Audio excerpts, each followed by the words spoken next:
I think depends. If you're an international buyer, then I think it's very important that you select the right estate agent for yourself, because the estate agent plays a key role in the property purchase process. So ultimately, where did you end up buying, and how has it been almost a year on with the home that we ended up finding for you? Yeah, absolutely. Yeah, so it's almost the perfect holiday home for us. Both my wife and mom, it's their first trip this July, and they've just loved it, and they feel that it's the perfect holiday, away from India. Yeah. If you want to know what it's actually like to buy a property in London, this is going to be a perfect video for you because we're going to be talking with one of our past clients. So stay tuned.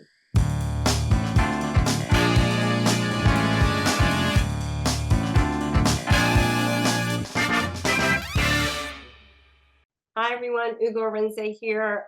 Thank you so much for watching another episode of my YouTube channel. As you know, as a buying agent, I absolutely love working with international buyers, helping them find their perfect piece of London.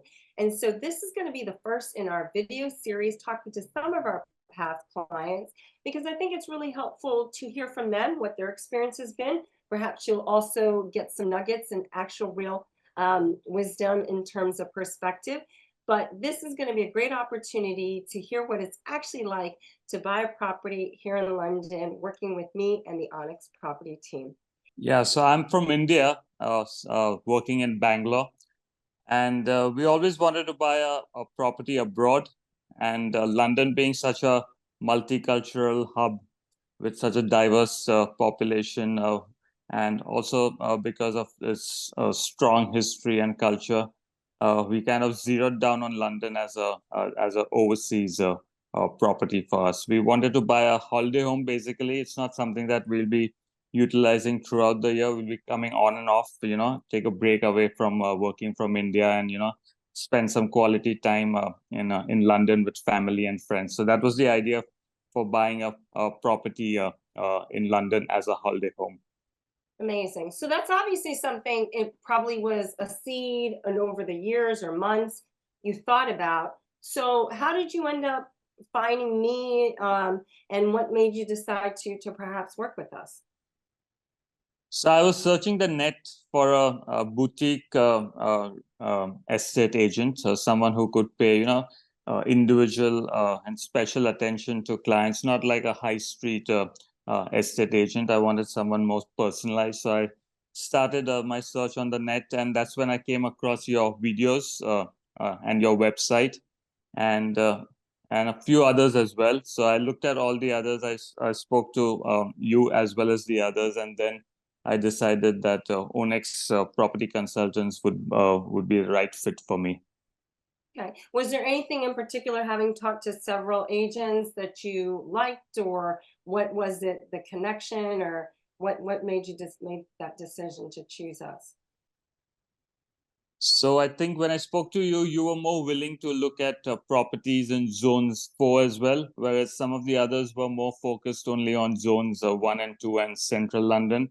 And I didn't want a property in central London. I wanted more in the suburban areas, slightly away from central London, maybe zones 3 or 4.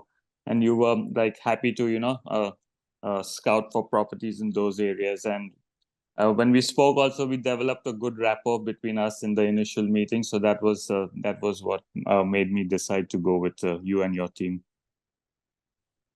And then highlight a bit, if you would, what was that journey like? And did you learn anything particular, or was there anything surprising about it? Any highlights for you about the process, and maybe figuring out even how to go about things? So I was expecting the process to be a lot tougher than it turned out. So I was expecting a lot more challenges and a lot more hurdles, uh, but it didn't turn out that way. It was relatively smooth, although we had a few challenges, like when we gave the offer, and the seller and our prosecutor said that there was a possible adverse possession claim to be made, and that needed to be rectified in the title deeds. But despite that, the whole process was completed within, I think, less than 10 weeks. We started in the first week of July last year, and then completed the process by the third week of September. So Relatively, everything went off really smoothly. I mean, you made really good referrals to our solicitor and surveyor, both of whom did a really good job in speeding up the process. So overall, we had a smooth journey, but we had to be prepared with our paperwork, and we also had to do our homework. So things like being an international buyer, you need to have your source of funds ready to be shown to both yourself and the solicitor. So we had to be prepared with the paperwork beforehand before we started the entire process, and that helped to speed up things. Yeah, I think getting those things done on the front end is so important, and also just Yeah, helping you understand the process so yeah, that, as you said, it's not just in my due diligence, but mm, also right. we, when we make an offer, we're going to have to present it, and your solicitor is going to need it. Mm, I also that's think the right. Yeah. yeah, the other thing you highlighted, which is, something we think is so important, is you're not just hiring somebody to help you find the property, it's to complete the process, right? So That's right. once we find the Yeah, property, the solicitor, the surveyor, moving companies, whatever hurdles come up, you're going to need the right yeah, people who uh, right. can manage that and who know what they're doing. And that's what we're very Exactly. proud of, is the relationships we've been able to build up with everybody and those referral partners that our clients need on their journey. So I'm glad you remembered that that was part of the process, Mm, because I think people think finding the property and then you're done. No, getting it to complete yeah, is is half the battle, and especially here, since it's not binding till you get to exchange of mhm, contract. Um, that's right. Yeah. so with that, was there anything particularly surprising? I know you said it went smoother than you hoped, which is a good surprise. Anything else, or is there any other suggestions you might, make to others who are looking to buy a property or thinking about investing abroad? I think depends. If you're an international buyer, then I think it's very important that you select the right estate agent for yourself, because the estate agent plays a key role in the property purchase process. And the second party that is important is the solicitor, because they also really need to be of a really good caliber to help complete the process within your due dates. So these are the two parties that you need to be really careful about when you are starting the property purchase journey. So ultimately, where did you end up buying, and how has it been almost a year on with the home that you we ended up finding for you? Yeah, so I ended up buying a property in southwest London. So that was an area that I'd stayed before on several visits to London in the past. I was quite familiar with the area, and I wanted easy connectivity into that area. So a place which you can either get a bus ride or a train ride into a nice high street area over there. So that was one of the decisions that I took, especially on the connectivity part to a nice high street. And I also wanted to have a nice green spaces in the vicinity of the property. So we were lucky that we found the right fit for ourselves. So the property that we are staying in currently has a lot of green spaces. It has a recreational ground. It has a common. It has got rugby fields. So there's lots to do uh, uh, in and about the area. Uh, in this whole trip, we haven't been to central London. Just once we've been. We usually go to central London, several times whenever we come to London. But this trip, been to central London just once, and we haven't really missed it because there's been so much to do in our neighborhood. That's fantastic to hear. And I think we saw a number of properties, right? So I think it was also Yeah, about helping you figure out what yeah, exactly was going to be able to match up to what you were looking for. Whether it's, but London is trade-offs. So you're going to have to balance whether it is that yeah. green, That's right. getting maybe a little bit more value for the money. Maybe you have to go a little further out, or what those trade-offs are. But I think also being able to show you a number of properties in several different areas helped then when you found this property that it matched up to what you really wanted. And it sounds like the way you're using it is exactly what you had hoped for in getting that second home in London. I got to meet your lovely mother and your wife, and really have that space now that you can come and for weeks at a time and enjoy. Yeah, absolutely. Yeah. So it's almost the perfect holiday home for us, you know. Both my wife and mom, it's their first trip this July, and they've just loved it, and they feel that it's the perfect holiday, you know, away from India. Yeah, where they get to spend a lot of time in greenery, and also it's easy connectivity into high streets as well. Right. Well, I know from our perspective, it was an absolute joy working with you and your wife to find your perfect piece of London, as I say. Thank you again for the fantastic Google review. And also, you know, I'd like to just encourage whoever's watching this video. We hope that we start off as clients, but we end as friends. And we really are here for you. Anything you need, hope to see you again soon, and really appreciate you taking the time to get on this video series. Um, for anybody watching this video, if you are thinking about buying in London and you have questions and you do want to work with somebody who's going to be more that bespoke personal agent who will work with you directly, me and my small team, we will look after you, and we'll make sure that as you navigate and journey, we're there to educate you, but also bring the right partners that you're going to need every step of the way. If you've enjoyed this video, I'd really appreciate it if you hit that like button. And if it's your first time on the channel, consider subscribing, because we put out weekly videos about the London property market, not just the X's and O's of properties, but also what lifestyle is like. And as Neville mentioned, there are so many different neighborhoods of London to consider. Each one will have their different vibe. And that's part of what we try to showcase in our YouTube series. So hope you enjoyed it. Please leave me a comment, and we'll see you on the next video. Bye for now. If you've enjoyed this video, make sure to hit the like button. And if it's your first time on my channel, don't forget to subscribe to make sure you don't miss a single episode, as we put out weekly videos about the London property market and living in this incredible city.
If you've enjoyed this video, make sure to hit the like button, and if it's your first time on my channel, don't forget to subscribe to make sure you don't miss a single episode as we put out weekly videos about the London property market and living in this incredible city.